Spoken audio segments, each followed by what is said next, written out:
All right, so what I'm gonna do, I'm gonna shoot a real quick video here, try to make this short and sweet and not ramble so much like I normally do. But I had a lot of questions about tire sizes that would fit these Grand Cherokees. When I did a lot of research online, I discovered that a lot of people had questions about tire sizes that would fit these Grand Cherokees. And the answers that I always saw were, well, you should be able to fit ... you know? So hopefully this will shed some light on that and give some concrete information. So I'm just going to recap here real quick. This Jeep is 100% stock except for the 2-inch Grand Cherokee leveling kit from Rough Country. So you remember I did not get a full 2 inches of lift in the front. I got more like 1.5 inches. So it basically just perfectly leveled the Jeep. But other than that leveling kit in the front, this thing is totally stock.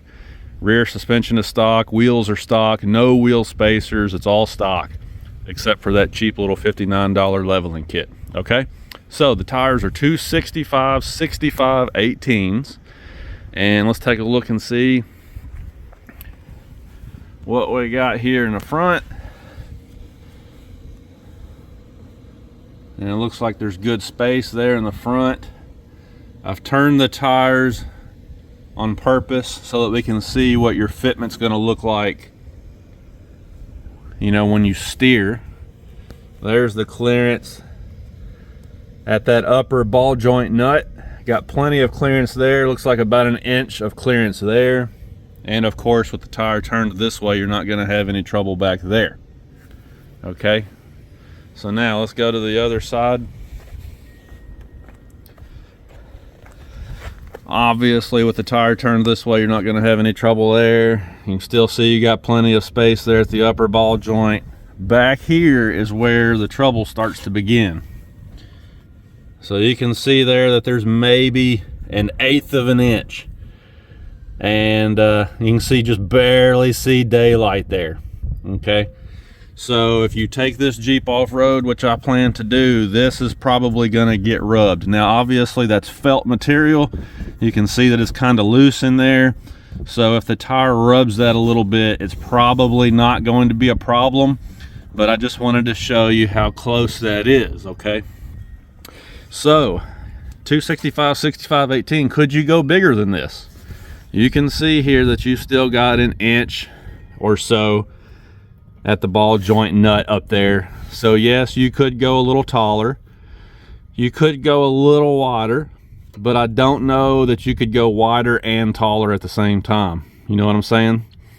So I would definitely not go any bigger than a 275 65 18.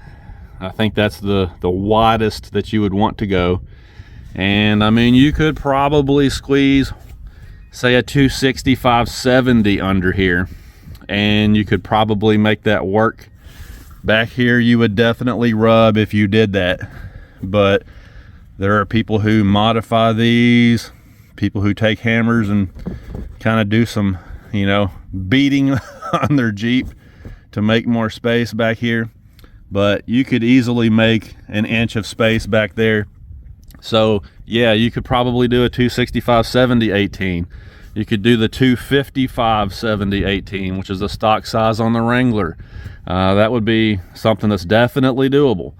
Having seen this now, I kind of wish I had gone with a 275 65 18. I would rather have a slightly wider tire because I think it would be better for these wheels to have a little bit more width for protection.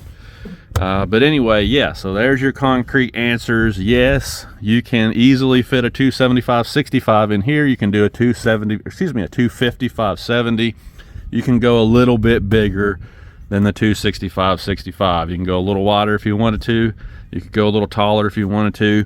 I just don't know that you would want to go wider and taller, you know. Like, for example, a 285 70, you know, like on the Rubicon Wranglers, that would probably start rubbing up here. You'd probably have some serious issues then.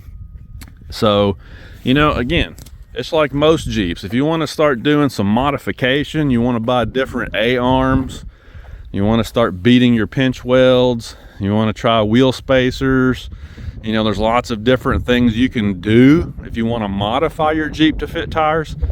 But I just wanted to show you what this looks like in stock configuration. What can you get away with in stock configuration? Hopefully that answers some questions.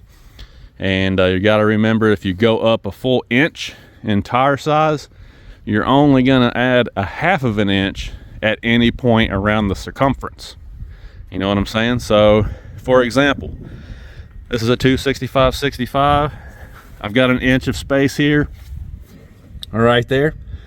So if I went up to, say, a 265/70, that tire's an inch taller, but that doesn't mean that I would increase 1 inch right here. This would only end up being, say, a ½ inch taller right at this point. And that's why I say that, you know, you could probably make that tire work. I don't know. It's just simple mathematics, but hopefully this answers a few questions. Obviously in the rear, you're not going to have any trouble because the rear doesn't steer. So as long as you got clearance back here, what you do around this felt wheel well liner, you're in good shape, and I don't see any issues back there. So anyway, got questions, drop them below. By the way, while I've got this out here and I've got the tire turned like this, check this out. These tires have not picked up any stones at all. You see that? That's something that's a big deal for me out here because I drive these gravel roads on a daily basis. And I get really sick and tired of all-terrain tires grabbing rocks and then throwing them all over the paint. But look at this.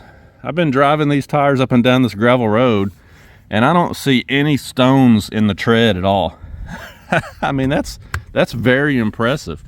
And I kind of saw that, you know, look at this gravel roads, man. I mean, it just goes all the way down there, all the way down there. You know, like miles of gravel roads every day. On the Falcon RT, it was kind of the same deal where I didn't get a lot of stones picked up in the tire, but this is even better. These Arroyo Tamarrock RTs are doing an even better job of not picking up stones. So that's really impressive. It seems like these bars and the technology they put in this tread is really doing what it's supposed to do, and it's keeping that stuff from getting lodged in the tread. So that's pretty impressive. I mean, you can see like these Mastercraft coursers, there's a stone that got stuck there, there's one over there, you know. And then we go look at these Falcon AT4s. Look at that rock right there. Look at that. That's what I'm talking about. And then you hit the highway and that sucker will come flying out like a bullet, and it'll hit the step rail, it'll hit the undercarriage, and it sounds like a gunshot went off. So that's just really annoying. And the RT tires don't seem to have that problem like the AT tires do. So yeah, it's kind of impressive. I'm going to keep on rolling these Arroyos, and we'll see how they hold up to winter time. But I'm going to go ahead and put this back in the garage. I got some other stuff to do. So we'll talk to you guys later. Thanks for watching.